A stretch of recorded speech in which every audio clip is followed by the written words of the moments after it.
Melis Stüdyo ile devam edeceğiz. Kim işe yapmışsın seni? Neleri yokladım? Melis Stüdyo.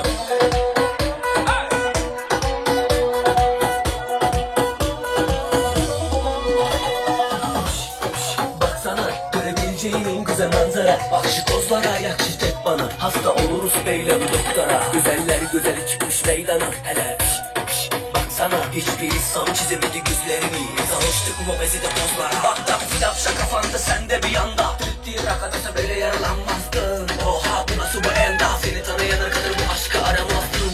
Gideriz kafa tutun aleme. Sen benimsin yazıldın haneme. Yakşını dük gidelim hali bize. Güneş olup doğar mısın aleme? Güneş oldu tepeme biz yanarım vay vay. Konuşurdun neler bize gelir vay vay. Seninle yarım canım gelişini vay vay. Seninle yansın bütün şehir vay vay. Güneş oldu tepeme biz yanarım vay vay. Konuşurdun neler bize gelir vay vay. Seninle yarım canım gelişini vay vay. Seninle yansın bütün şehir vay vay.